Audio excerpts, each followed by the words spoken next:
Yeah, work it, girlfriend. Ariana Grande released a new album. Oh my gosh, she is worshiping the Antichrist. Oh my gosh, girlfriend, you work it, sister. God is a woman.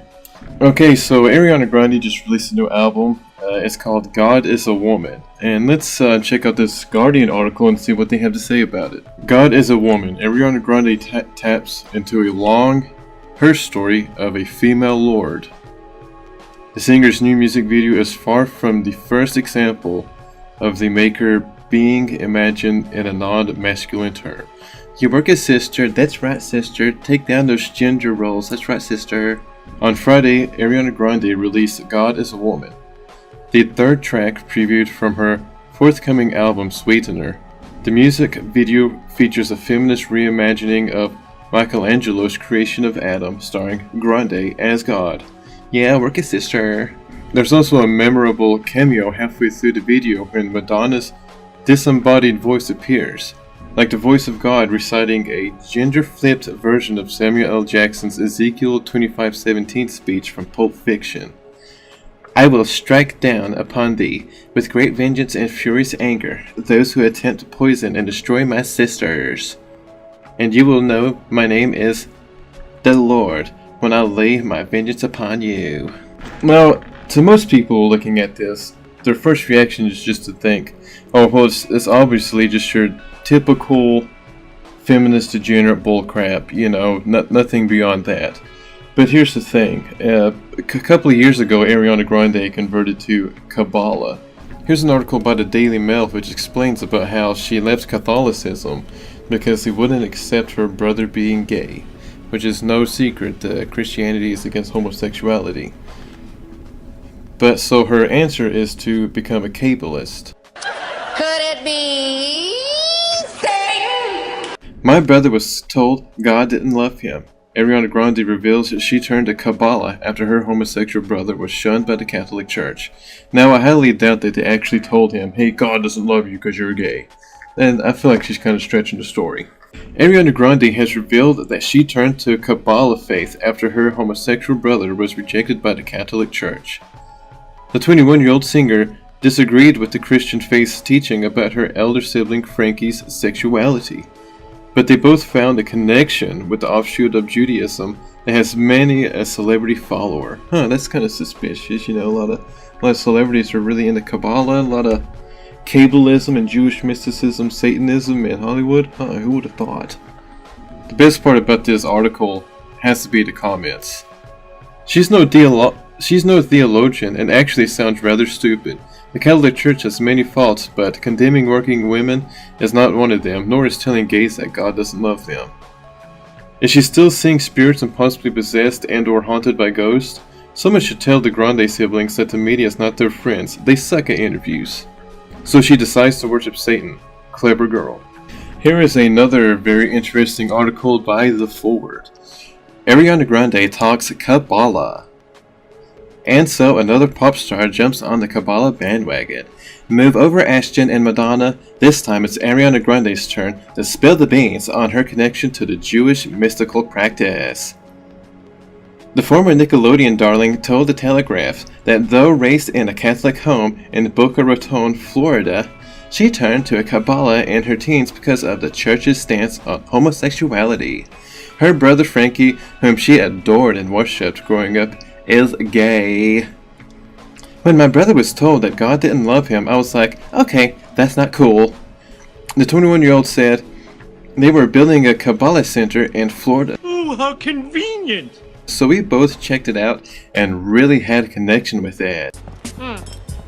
And you two motherfuckers need Jesus. Since then, my life has unfolded in a really beautiful way, and I think that it has a lot to do with the tools that I learned through Kabbalah. I really do.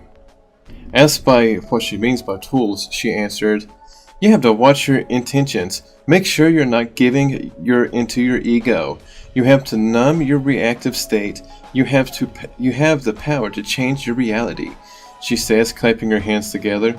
You have to take a second and breathe and reassess how you want to approach and or react to a situation or approach an obstacle. or deal with a negative person in your space. Clapping my hands while I talk, that really makes it important. That takes a lot of self-control, sister, and practice. I guess willpower, she said, concludes with an embarrassed laugh. Tee-hee! Now, if you know anything about Jewish Kabbalism, you probably know a little something about Shekinah, or the Shekinah. And to me, immediately, when I saw her promoting the album, God is a Woman, I immediately knew what she was talking about. What I think that she was referring to is the Shekinah, which is what the Jews believe in Kabbalah is God in the form of a female. They believe that God comes in both the form of a male and of a female. And there's a very interesting video by Brother Nathaniel where he explains how this works. If you don't know who Brother Nathaniel is, he is a YouTube blogger, has a great YouTube channel. He explains, a lot of the stuff that's wrong with Judaism, and he does a video on this called Satan at the Wailing Wall. Now, what Rand Paul should have known is that the Wailing Wall is the seat of a satanic ritual outlined by the 13th century Jewish occult system known as the Kabbalah, as expounded in the Zohar and expanded upon by the 18th century Hasidic movement. You see, this so-called divine presence at the Wailing Wall is actually the Kabbalistic feminine emanation of their false god, the Shekinah. Watch closely how the rabbis thrust their pelvises and penises back and forth in a prescribed prayer movement called davening, in which the Jew copulates with the Shekinah in order to give birth to an erotic union with the Ein Sof, the Kabbalistic masculine emanation of their false god. Now watch this young Jewish boy who, instinctively knowing that davening is a lewd and embarrassing act, just can't bring himself to perform the thrusting of his pelvis. It's also said by that apparently they believe that what they're trying to do is to give birth to the coming Messiah, which will be the Antichrist, because the actual Messiah, Jesus, they rejected and had him crucified. You might have heard about that. It was, a long time ago. And so they're still waiting on the Messiah. They rejected Jesus, so they're waiting for their own Messiah, and when that Messiah comes, it will be the Antichrist. Is there a Messiah In Judaism, in Judaism? Jews invented the Messiah. But it's not the same Messiah that most people think about. Okay. Right? Because when Christians think of the Messiah, they think of someone who's divine. Yeah. They think of, the end of days. What we have for the Messiah is a man, a king of this earth, who's going to bring peace among the nations in this world. And he will not be divine. He will not be divine. Here's a very interesting article by a rabbi named Michael Leo Samuel, who does a article here about davening. Because his inspiration for this article is that he saw a picture of 3 rabbis davening in front of a Victoria's Secret. And the article is called basically just that, davening at the Victoria's Secret. Hasidic literature teaches that one of the reasons given for Hasidism's swaying in prayer is based upon the analogy of the movement that occurs in the act of lovemaking. Prayer is like making love to the Shekinah. Hey, that's fucked up. Prayer, coupling with the Shekinah, just as there is motion at the beginning of coupling, so too one must move and sway at the beginning of prayer. Thereafter one can stand still without motion, attached to the Shekinah with great cleaving to God. As a result of their swaying, you can attain great bestirment, for you think to yourself, how do I move myself? Presumably it is because the Shekinah surely stands before me. This will effect in you a state of great enthusiasm or rapture. This morning, I saw a picture of 3 Hasidic Jews praying in front of Victoria's Secret lingerie store. That made me think about this teaching.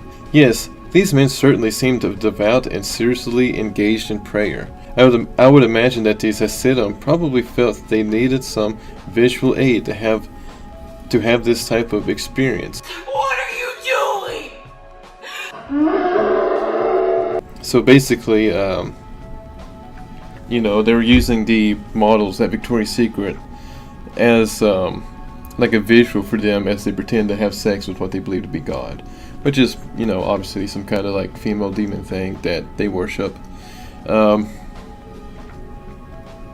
You know, it's not like Jesus talks about in the Bible about the synagogue of Satan, or it's not like he called these guys the seats of the devil or anything. You know, I mean, they're just God's chosen people, just like that Southern Baptist preacher at church told you to. So,